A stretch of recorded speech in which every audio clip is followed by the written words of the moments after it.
most people run their business around deadlines, clients, and expectations.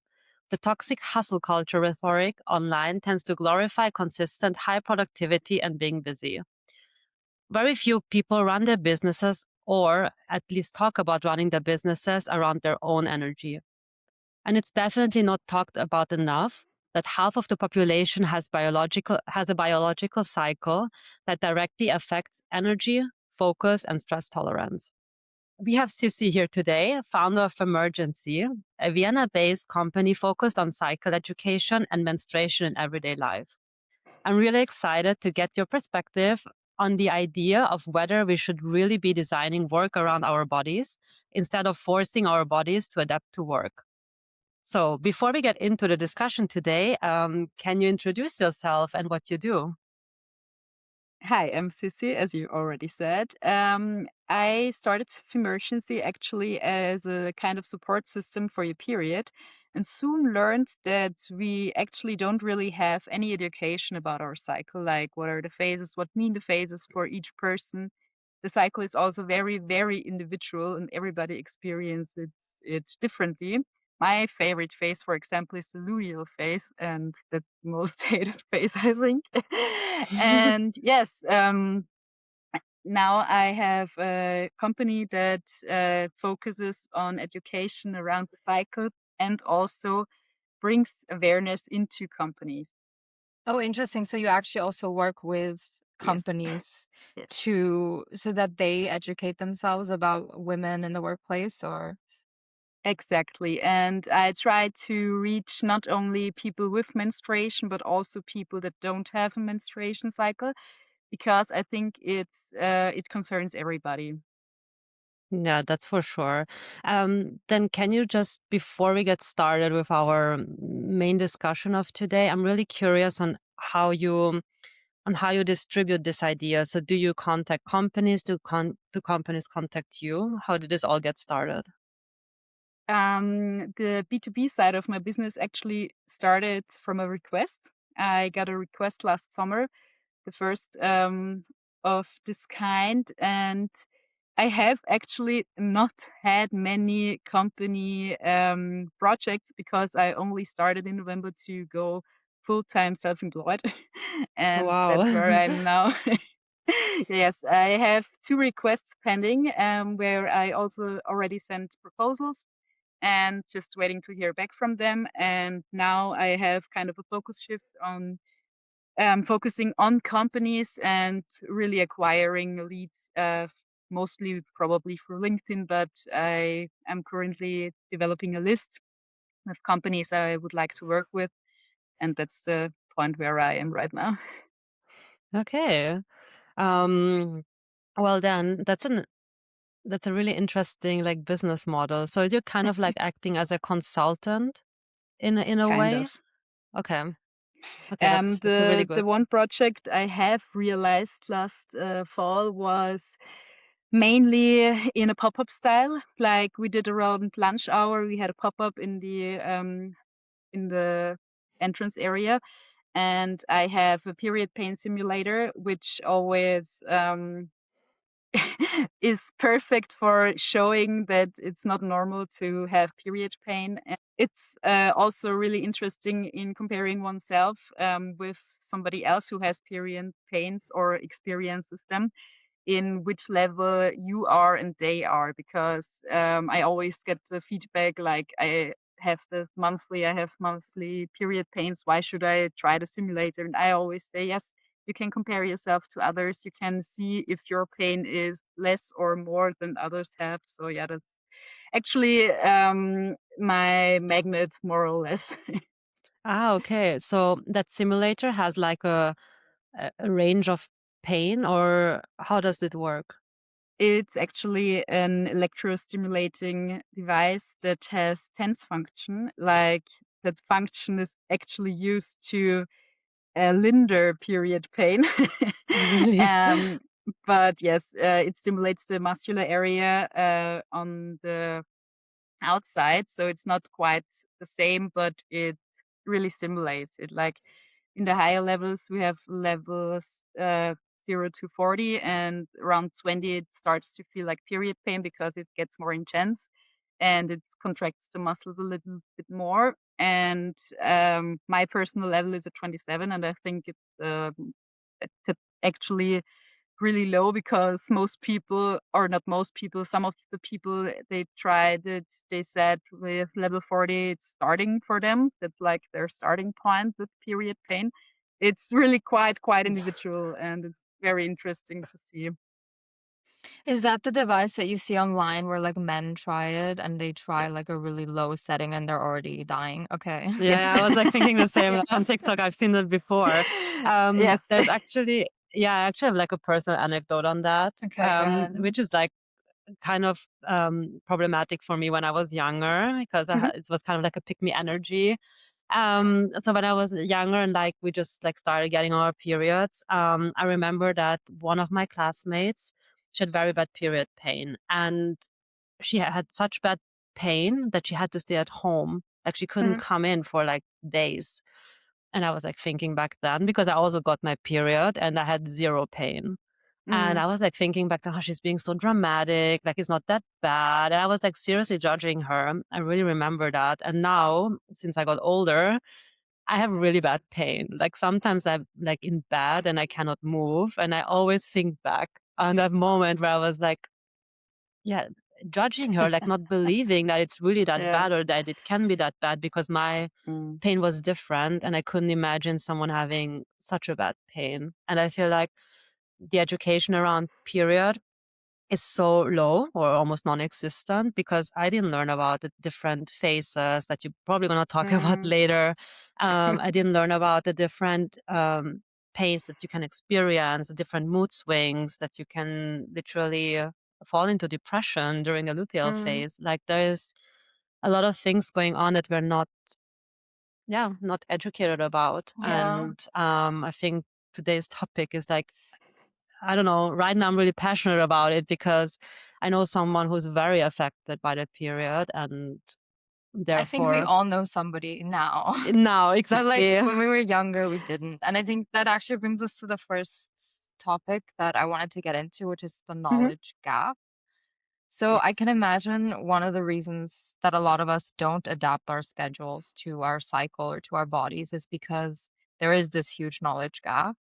And Yes. like you said, you also didn't really know much about your cycle until much later. And like Rebecca also mentioned her as well, and me as well. I mean, I still don't know a lot about my cycle, to be honest.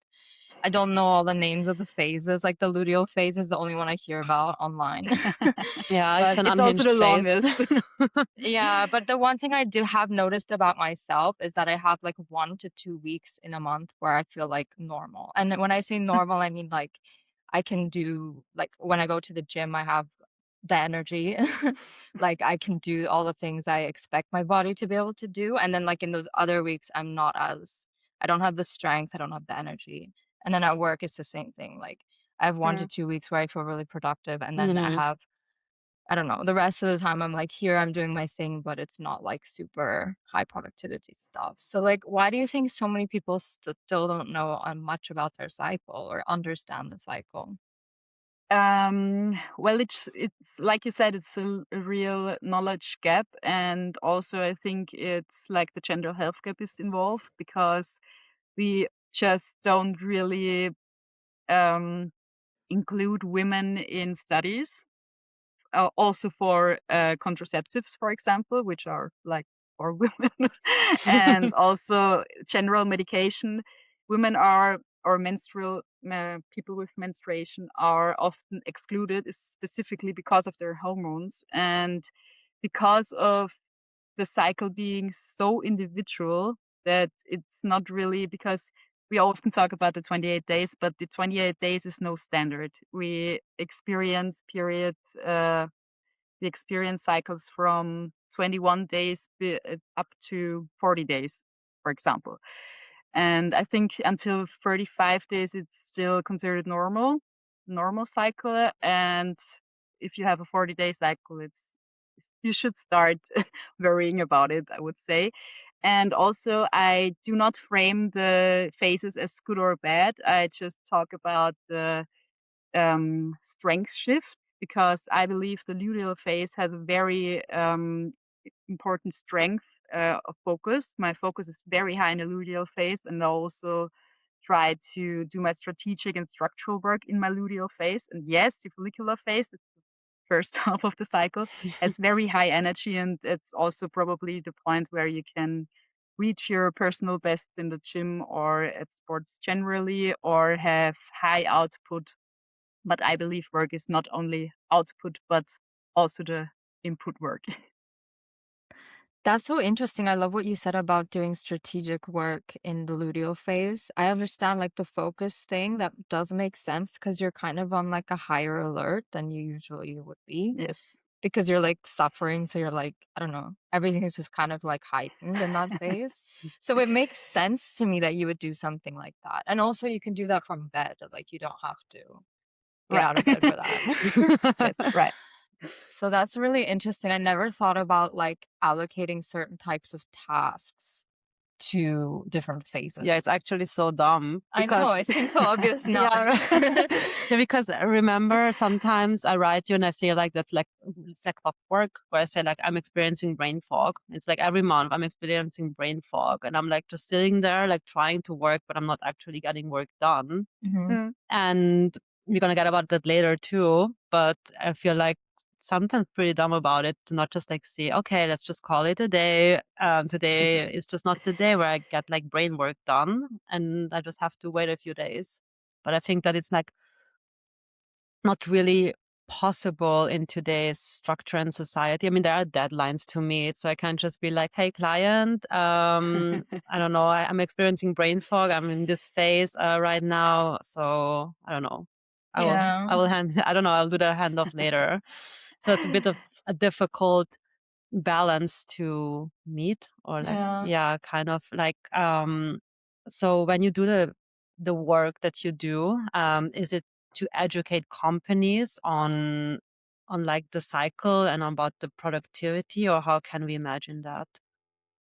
Yeah, on one hand, yes, like what is happening, which phase has what strengths or maybe challenges that brings it with, and also I try to give input what kind of work they can best do in which phase, like presentations or project start, something like that is best better for follicular phase. And like I said, strategic work and planning is better in luteal phase. Also, I have to point out that it's very individual, and the only way to find that out is to watch your own cycle and what it means for you.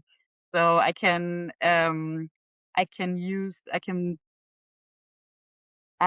give them the general information, but they have to try, especially menstrual people, menstruating, Menstruating people. People. menstruating. Yeah. Thank you.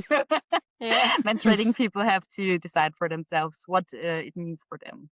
Yes, and Yeah, that's super important.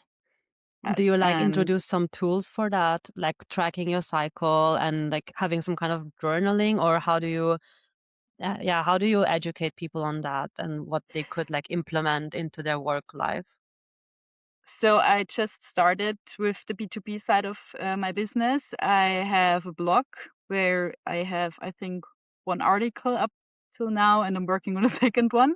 And also on the B2C side, I have a few articles already online, and my whole Instagram content, etc., is around the individual aspect. I have a freebie online you can download to observe your own cycle and observe each point like focus or energy levels and throughout the whole cycle and decide what that means for you, including reflection for yourself. Yeah, that's really helpful.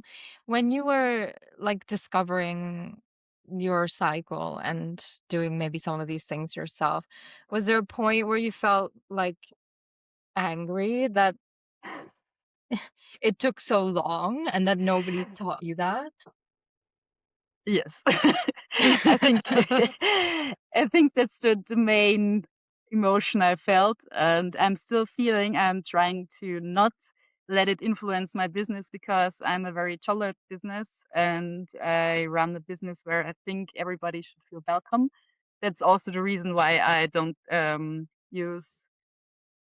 That's the reason why I use gender neutral speech and writing. And yes, I'm very angry Mhm. at the system, at the medicine, at the, I don't know, studies, at everything actually, because as a woman, as a menstruating woman, I had no idea how my body works. I was completely left alone. Actually, I thought I'm, I don't know, I can get pregnant every day of the cycle.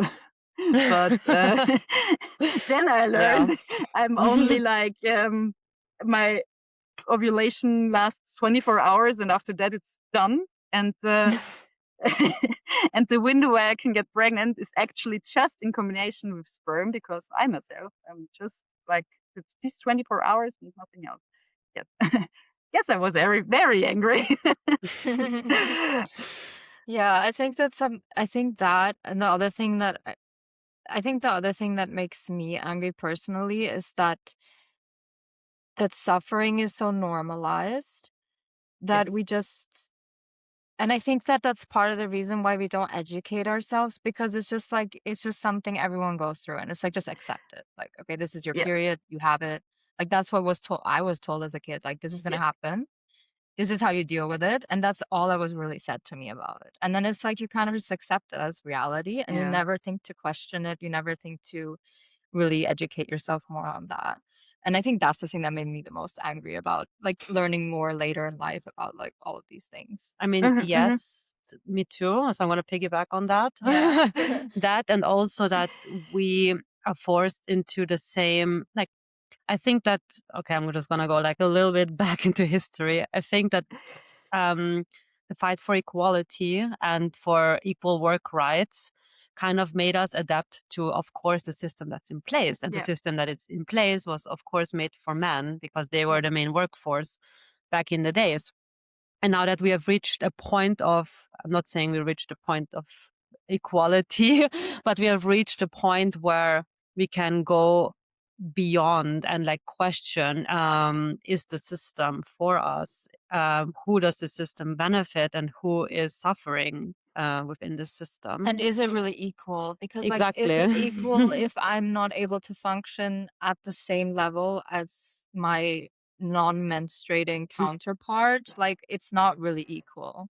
Like, yes, we both have like the same job, the same opportunity in that job, but at the end of the day, I'm not able to function in that environment the same. So it's like it's not really equal at the end of the day. That's what I meant. Like, Yeah. I think we've reached the surface I equality on think paper. so Like too. on paper, it's at least here in Austria, it's mainly equal.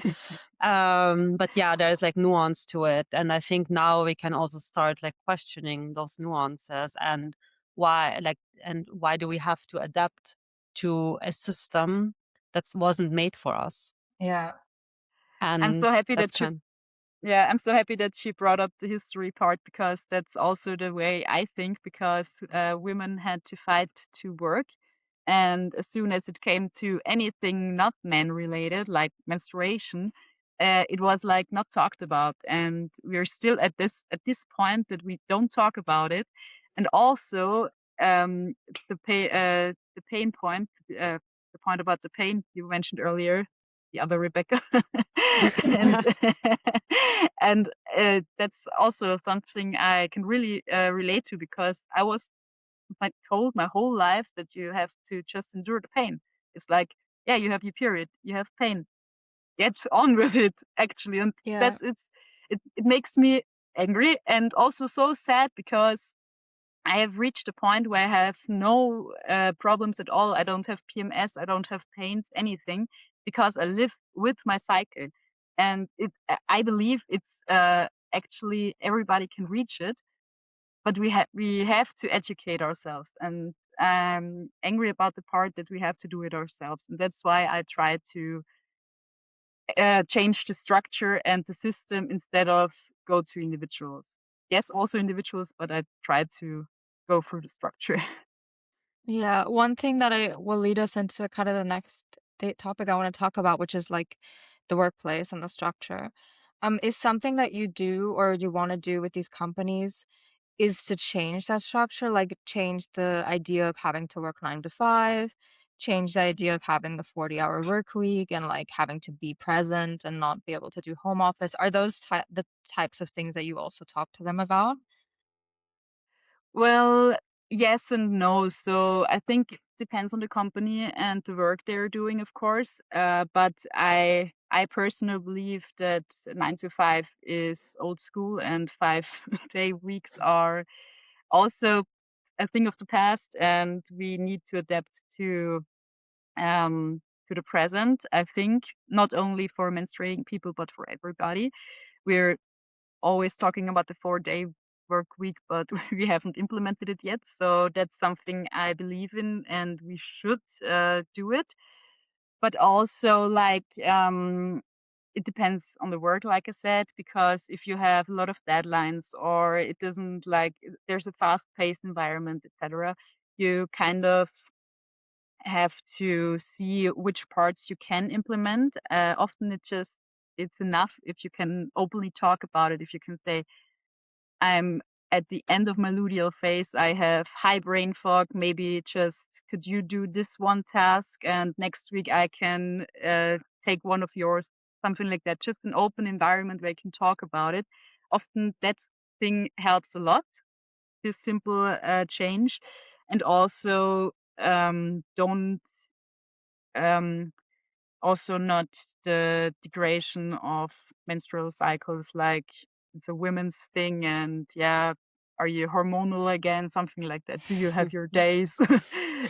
Is it the Yeah. strawberry week again? Like wording matters, speech matters, and that's Mm, like something I'm trying to take out into the world and also in workplaces.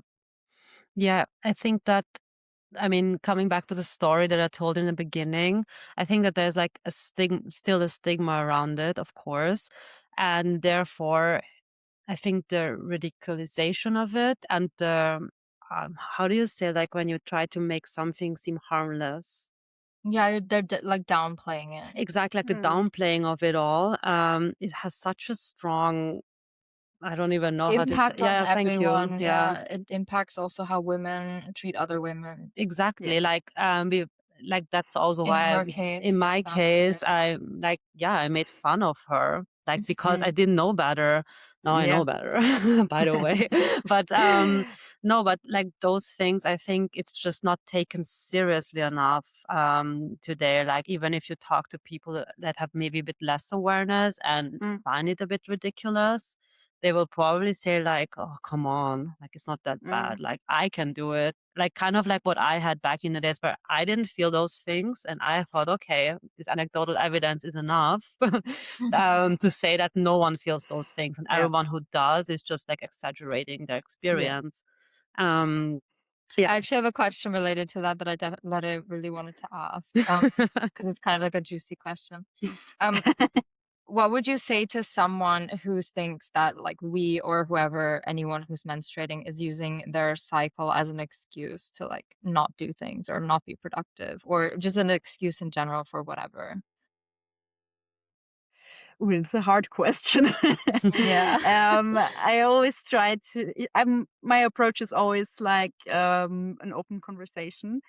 And why do you think that? And also, I see the work that I'm doing very similar to the work with mental health, because mental health also had a big fight to be implemented in workplaces like burnout prevention, etc.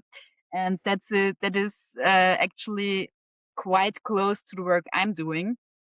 And my opinion is, if you don't know if you don't know how it is, if you don't have burnout, if you don't have depression, and you judge someone else, then it's not, you cannot talk with them. You can try to educate them, but they can't judge you because they don't know how it is.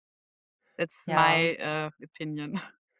I see Yeah, what you mean. it's a It's good approach and it's definitely, I mean, yeah, it's hard to argue with that, I think. Yeah, I mean, it's like what you said with mental health issues when you're not the one experiencing it, and cannot empathize with it. It's sometimes Yeah. like, oh, burnout, like you just, I don't know, just chill. Or like when someone has depression, just be happy. Like Yeah. all of these stereotypical things people might say, but they're like a stereotype for a reason.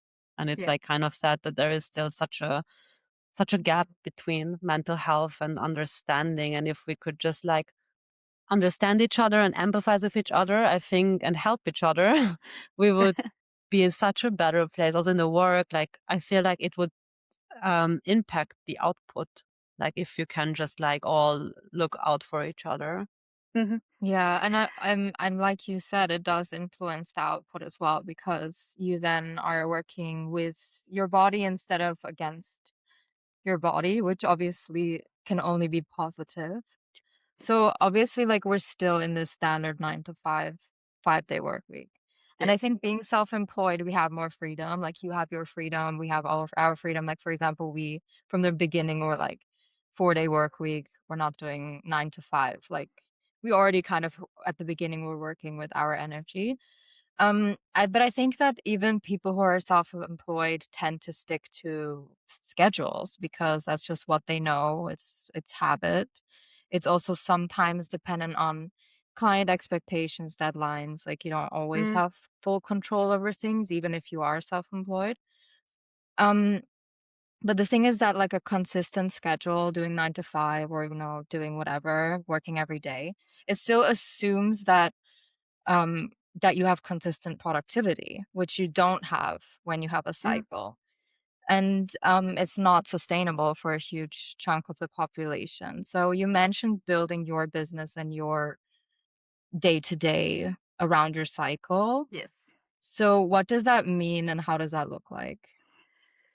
Um, Again, I'm not trying to frame productivity one way or the other because I think it's a fluid thing. And for me, for example, in the follicular phase where I have a lot of energy but low focus, that's my focus week for content creation. I use it to shoot every reel and do every blog and newsletter, and everything that's content related will be done in 1 week. And I know that's high productivity and high output. But I also know that I can do it in this 1 week. It's always around my ovulation because that's like my highest energy level. And then I have the rest of the month because my cycle is actually around 28 days. Even even it is no standard. I have a 28-day cycle, yes, and that is very easy to plan. But the other 3 weeks, I have a lot of time to do the structural and strategic work. And this week, for example, I'm in my late luteal phase. I'm getting my period probably on Sunday. So I'm actually experiencing a lot of brain fog and I'm also quite clumsy. I don't know if you ever noticed that with yourselves, but yeah, the week where I try to plan as few tasks as possible. Like I have the morning off. I start with lunch, and after lunch, I do some work, which I can do. That which I can do. So yeah, that's my last week of the cycle, and I think next week, or I know next week is going to be better and more output lasty. Yeah. Yeah, it can be also like kind of cool to be so in touch with yourself. Yes. Not just kind of, it's like really good to be in touch with yourself, because then you can genuinely plan like what you're doing here. Um, it's kind of like you're accepting that this is part of you. Like, I think especially me, I'm not super aware of the phases of my cycle, I have to say, but I do experience the symptoms of it.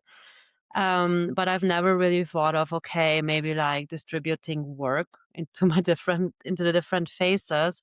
And now I feel like I've been working against myself, like really trying to just to push through, even though I'm tired, even though I'm experiencing brain fog, without actually thinking about, okay, wait a minute. If this is kind of like clockwork, which it is, And I always experience brain fog during this time. Why don't I just, I don't know, do something else that doesn't require too much brain work? I mean, I'm coding a lot, so it does usually require brain work, but I'm pretty sure that there are some things I could do that doesn't require as much brain work. I really liked the example you said about the content and like recording the content in 1 week.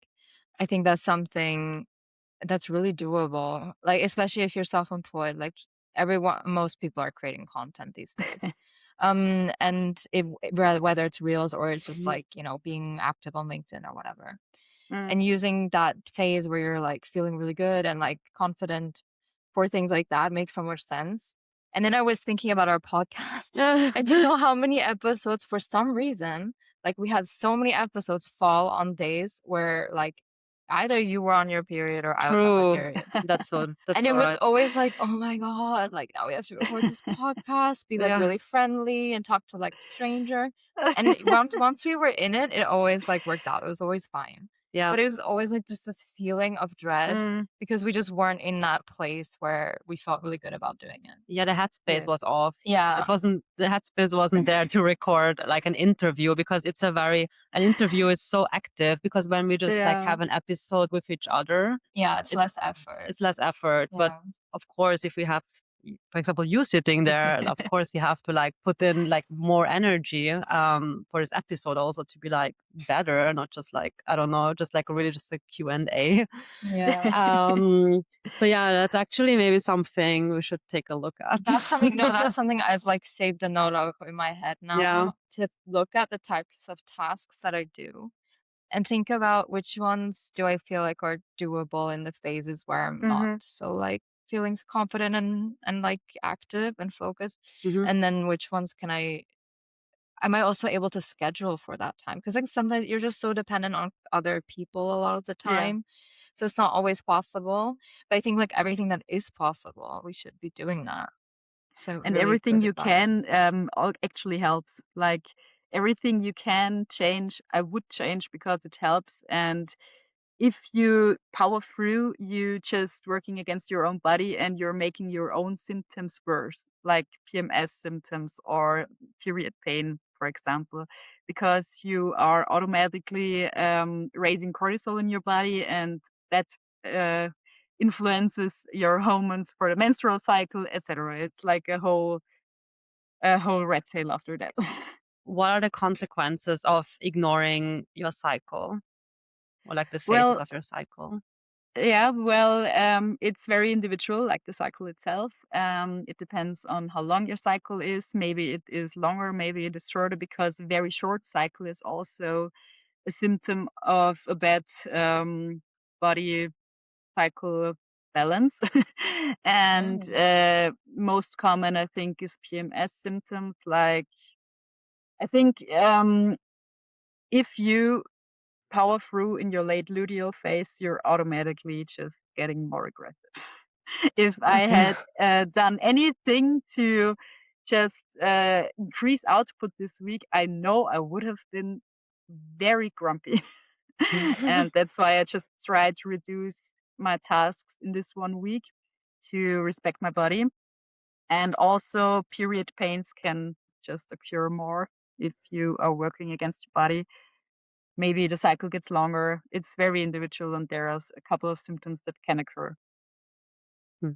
That's so interesting. That's something I also never knew, for example. Me And neither. now I feel angry again. Me too, because now I'm like, is my pain worse now because I'm just really trying to push through all the time, or Yeah, because since maybe. yeah, because over the years it got worse and worse. Like I have really It's bad pain. Yeah, I it's mean, it could actually be a thought I had if when you told your story. I was actually thinking like you maybe were your like stress is just higher. diagnosing. Like, yeah, I'm trying not Honestly, to diagnose everybody. but that would check out timeline-wise It because we would. started the company and then obviously had a lot of stress. Mm, And at the Mm. beginning, we had the 4-day work week, but we were working like weekends too. Like yeah. officially we work, but we unofficially we were working all the Yeah. time. It got better, but Hmm. still, I think you especially, I think I have been pretty good about being like, I just come in later and then I have like my focus times and I have my Yeah. focus days and I just like use the energy that I have when I Mhm. have it. But I think you are more likely to push through. Like, Yeah, I'm very likely to push through because my thing is I feel guilty if I mm, don't Mm. because I feel like, yeah, I feel like this immense guilt. And that what there was something about what you said about like putting like organizing the work around your cycle. And I think I personally would have like kind of like a blocker in me thinking, no, I need to be productive, no, I need to do this and this, otherwise I won't finish. And I think that this mental block will most likely prevent me of implementing Mhm. the strategy that you're talk about. But I think it's also something where you have to first try it and see and not be like so blocked about it. I can imagine. Are there other Absolutely. people who feel blocked when you tell them, hey, maybe try to reorganize your schedules? What is like the general response to that? Actually, yeah, it's like it was actually my response to the first Mm, thought of it because I'm in my third cycle, yeah, the third one, when I implemented it, and now I'm really actually have never been so happy and in sync with my body. But my first thought was as well um, high productivity, high output, and I think the thing is you have to think productivity differently. You have tasks that are like more brain work or like more body work with content creation or more structural. I think productivity is not pinpointed on output. And I think output is very good for follicular phase, but not so much in the luteal phase. In luteal phase, your focus shifts inwards because your body is working a lot inwards because there are a lot of processes going on in your body and the focus shifts generally inwards and also your brain just works better if you shift your focus as well into background work and inwards to the company or yourself. And yes, it was my first thought, like I have to be protective. I also my perfectionism, everything just came mhm, together. And I was working like I'm self-employed since November, and I was working as much as I had never done, I think. I work classic. more like yeah. I have I You have have like ever 5 jobs before. now. Yeah, Yeah. it's crazy. But at one point I was like, okay, so this isn't working because I have a few days where I can't do anything and I'm flat on the back and can't even write an email or something like that. And that's when I tried to I think in phases and try especially content creation was killing my work because I somehow did it daily and it kind of ruined my daily work. And that's when I decided I'm trying to do it in 1 week. The first 2 weeks were chaotic, but in the Mhm. third week it actually went really well, and that's when I decided to just keep on doing that. Mm, that's Yeah, that's really, really cool. And something I've been experimenting with too is having like days where I do certain tasks.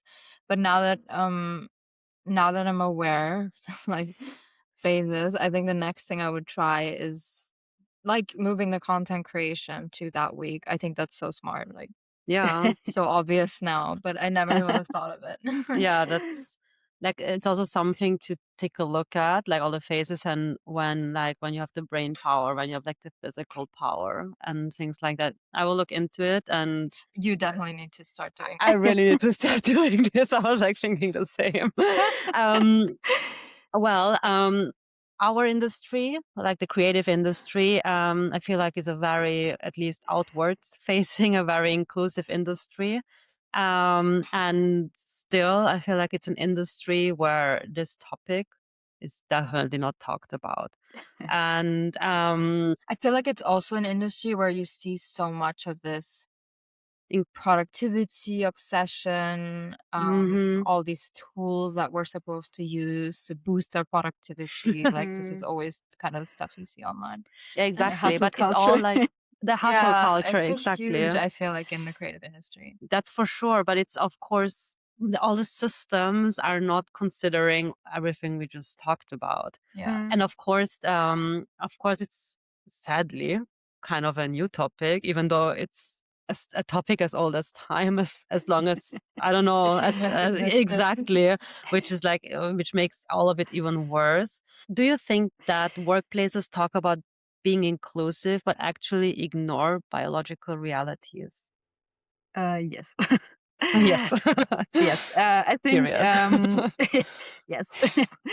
But, I think a lot of it is marketing, Hmm. with being inclusive, et cetera. And as I mentioned before, the mental health issue had a long fight to be talked about in industries and companies, and is still not done, I think. And that's just, um a preview of what I'm will be going through eventually. And also, yes, I think I think we have done a lot up until now in case for equality, but there's still so much more to do. Yeah, I guess now we're like niching down in Yeah, getting into the details. exactly. We kind of like got the groundwork, or like that the foundation is in place, I would say. But now we have to like go into the structure and optimize a Yeah. little bit. Do you think that like why do you think that if like okay, wait. So the shift has kind of like gone, like the conversation has gone like towards like productivity and what can we do to make people more productive. Mm. I don't know, some people have like it started with like free coffee, I guess, and then like after work beer and like trying to make a family in the workplace, not make a family, be a family. At the workplace. Like everything is like geared towards keeping people in the workplace, keeping people Mhm. productive and performing high. So there have been like so many optimizations made. Why do you think that this topic especially has been like left out of the conversation? I think it takes us back to the health gap and the knowledge gap, because if we ourselves don't know what is happening with our bodies, we cannot talk about it, and the structures won't change if nobody talks about it. So I think that's is kind of the core of it all. Yeah. You mentioned that one of the things that you do or are planning to do with companies is like get them to talk about it. Yeah. And for example, be like, hey, I'm not in the headspace for this task. Can you take it over? And things like that. Mhm. Do you also imagine that people should be like, hey, I'm in my luteal phase and like everyone should know what that means? Or like, and do you think that part of the problem is that there's still a lot of stigma in the workplace talking about periods? I mean, A general stigma, I would even I say. everywhere, obviously. Like we've all been there, like hiding the tampon when you go to the Yeah. bathroom, like not letting anyone know you're on your period. Do you Yes. think that's part of the problem as well? Yes, I actually do. And that's one of the first things I implemented into my personal life, that I just call the things by their name. And that's just something I think, if the more we talk about it, the more it becomes normal. And that's also just something I'm trying to implement in companies for their work days, where they just can have their vocabulary for menstrual cycle and use it respectfully. That's a big point for me. And just create an environment where everybody can talk about everything and nobody has to hide their tampons or something like that. That's Yeah, or like just even provide tampons. This would also be a yeah, start. that's yeah. Yeah, Yeah, it's kind of that's like one thing. there's That's a one lot thing of I things. That yeah. that reminds me of a story. Oh my gosh. So we have tampons Yeah. in our bathroom here. Mhm. Um, and I had a party one time with like people from not from work, from like a different hobby of mine. I don't want to be too specific just in case someone All listens right. to this. And somebody went to the bathroom And then they Mhm. come back and she asked me, "So, like, you have tampons in the bathroom?" Like, they knew this was my office. I was Mhm. like, "Yeah."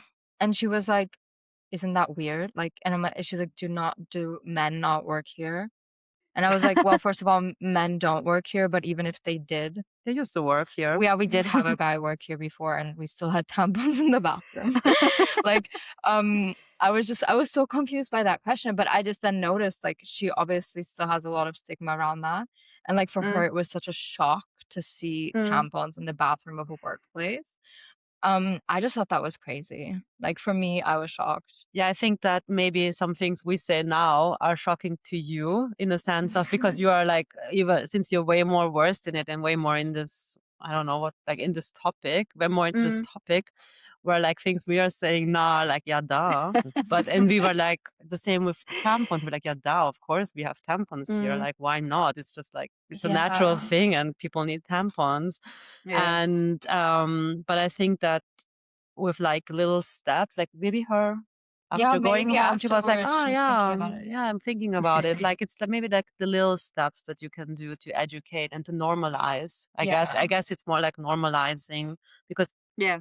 and yeah, and also education, of course. But I feel like the Yeah. normalization of it all would lead automatically to education. But as long as it's a taboo topic, wh- Mhm. why would like how would there be education around it if it's such Yeah. a taboo? If it's Yes, if something we don't nobody talk talks about about. it, how, yeah. How Yeah, are how you should we? supposed, Yeah. yeah. Have you ever Yeah. had somebody, I don't know whether it's like maybe a company that you were wanting to work with, or just maybe since you started this project, have you ever had people react negatively? Like tell you it's not that serious, like we don't need this, or I don't know, and something else that made you feel like, okay, this really is needed. I mean, obviously we know it's needed, but like, Yeah. kind of solidifying that.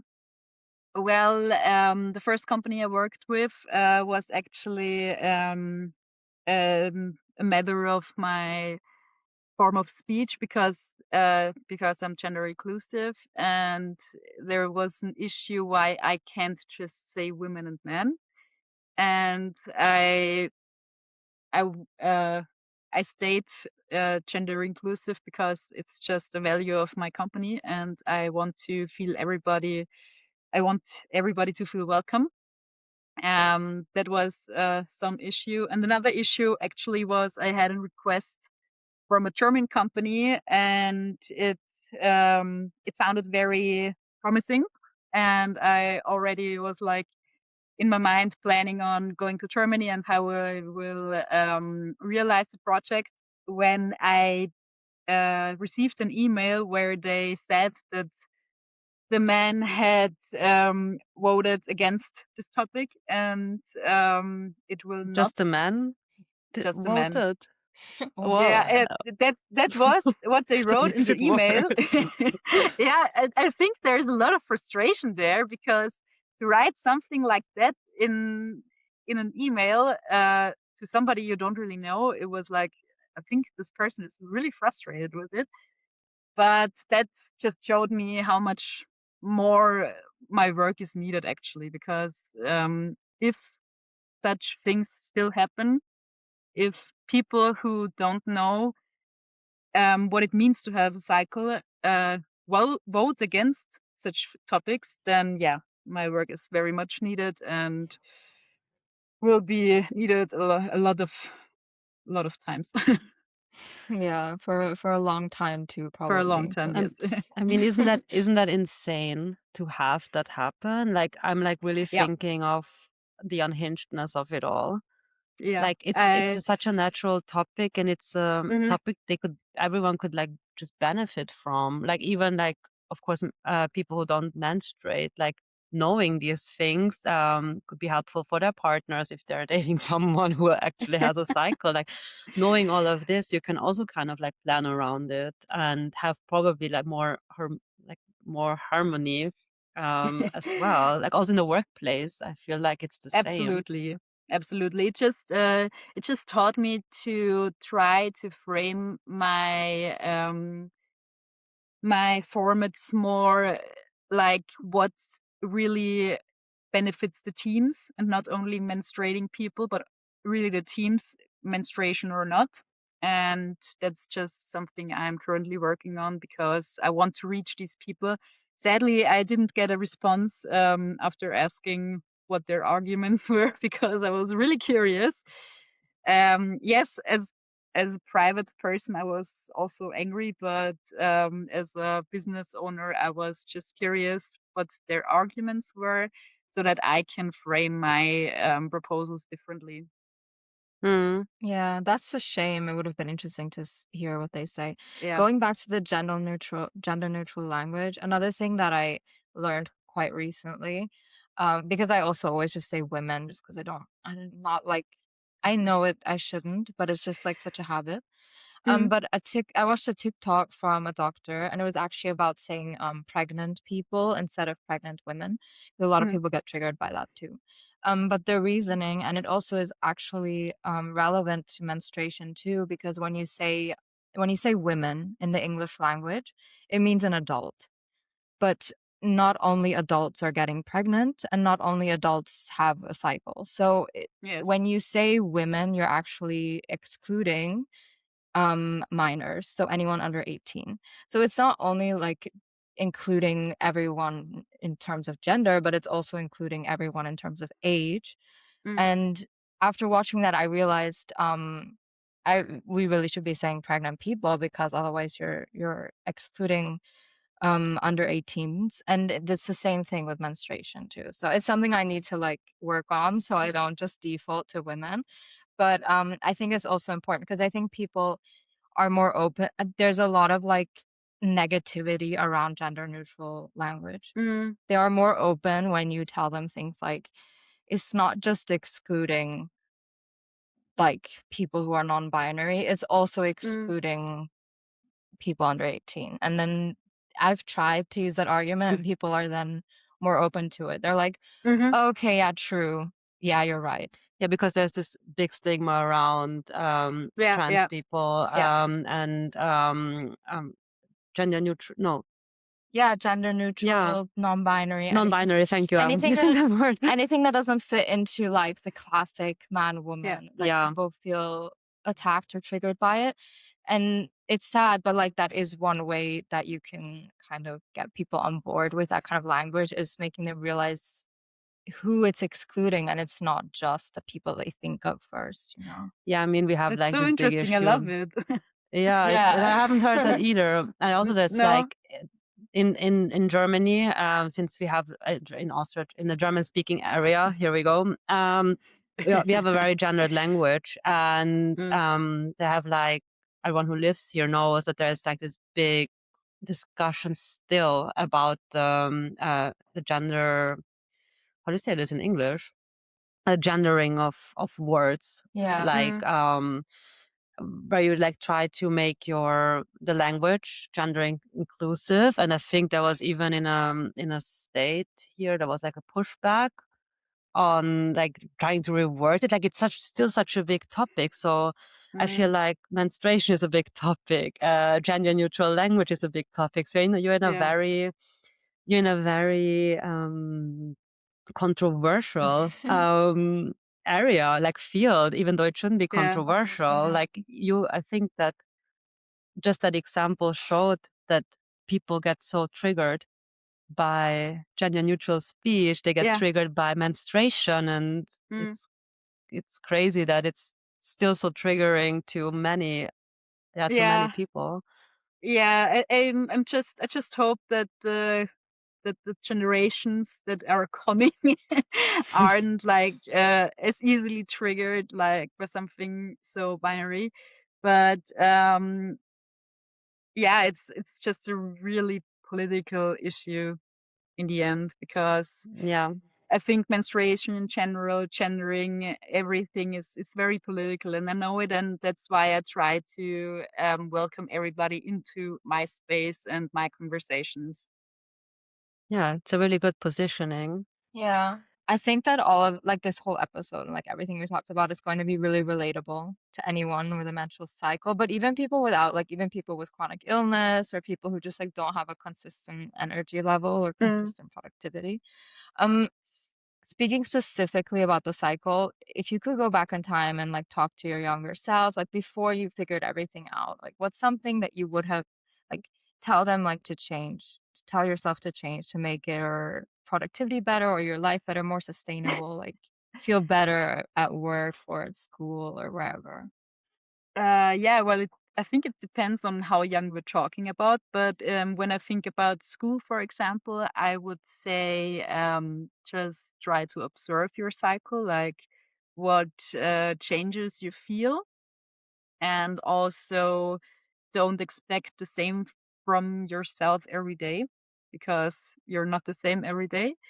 And when we're talking about, I don't know, like beginning of my 20s, I would say, yeah, start trying to plan your tasks. Also, if you're employed, start planning your tasks after your cycle because you have specific strengths during your each of your phases. So yeah, that's something I would try to implement quite early. As soon as I knew, I tried to implement it, but it was my early 30s. So I think the thing you said about the expectations is so important because I think that's like goes back to what you were saying about feeling guilty. Yeah. Like when you have an expectation to be productive every day in Mhm. the same way that like consistently, so same productivity energy level every day, then you set yourself up for disappointment because then it Yes. doesn't work out because of your like the phase, your cycle, whatever, like even being sick or it doesn't even Yeah. have to be a cycle. And then you're not able to fulfill your expectation, then you start to feel bad about yourself, you feel guilty, you start getting like all upset with yourself like, oh, I should have been able to do this. I was able to do it the day before. Why wasn't I able to Yeah. do it today? Like, and then it just spirals, and then you're just overall feel bad about yourself. On top of probably already feeling bad Yeah. because of like a luteal phase or whatever. Yeah. Yeah. That's frustration, Yeah. basically. So Okay. I think that's so valuable, the expectations, like to not Yeah, have them. I think we ourselves are most disappointed by ourselves. So, or Yeah. that's my experience at least, that I'm the most disappointed in myself, and I always think like, yeah, everybody is going to be so disappointed or frustrated with me, but actually it's just me and myself. Yeah. Yeah, it's the inner perfectionist. Yes. Yeah. So well, thank you so much on bringing this topic onto our podcast. Yeah, I enjoyed talking to you so much. I could talk for Yeah, another thank you so hour much for about having it. me. Yeah. Thank you. Thank you again to Sissy for this really educational episode on productivity and cycles. If you enjoy conversations on feminism, be sure to check out our episode, How the Creative Industry is Still Shaped by Patriarchy. And if you like our podcast, please consider giving us a 5-star review.